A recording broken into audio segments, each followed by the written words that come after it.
इस दुनिया में असंभव कुछ भी नहीं है। Nothing is impossible. एक किसान की कहानी। एक किसान था, वह एक बड़े से खेत में खेती किया करता था। उस खेत के बीचों बीच एक पत्थर था जिसका एक हिस्सा जमीन से ऊपर निकला हुआ था, जिससे ठोकर खाकर वह कई बार गिर चुका था और ना जाने कितनी बार उस पत्थर से टकराकर खेती के औजार भी टूट चुके थे। रोजाना की तरह आज भी वह सुबह सुबह खेती करने पहुंचा तो जो सालों से होता आ रहा था वही हुआ। एक बार फिर किसान का हल एक पत्थर से टकराकर टूट गया।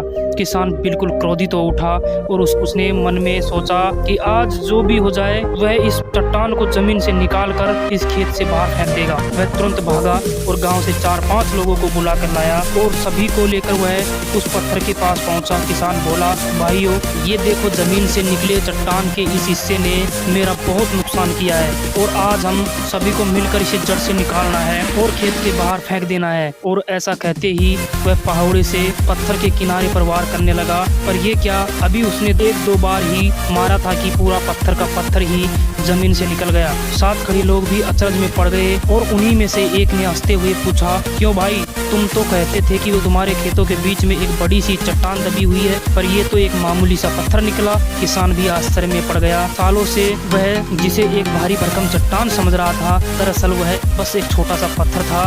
उसे पछतावा हुआ कि काश उसने पहले ही इसे निकालने का प्रयास किया होता तो ना उसे इतना नुकसान उठाना पड़ता और ना ही दोस्तों के सामने उसका मजाक बनता। भाइयों और बहनों, इस कहानी का सारांश यह है कि इस किसान की तरह हम भी कई बार जिंदगी में आने वाली छोटी छोटी बाधाओं को बहुत बड़ा समझ लेते हैं और उनसे निपटने की बजाय तकलीफ उठाते रहते हैं। जरूरत इस बात की है कि हम बिना समय गवाए उन मुसीबतों से लड़ें और जब हम ऐसा करेंगे तो कुछ ही समय में चट्टान से दिखने वाली समस्या एक छोटे से पत्थर के समान दिखने लगेगी, जिसे हम आसानी से ठोकर मार कर आगे बढ़ सकते हैं। धन्यवाद दोस्तों।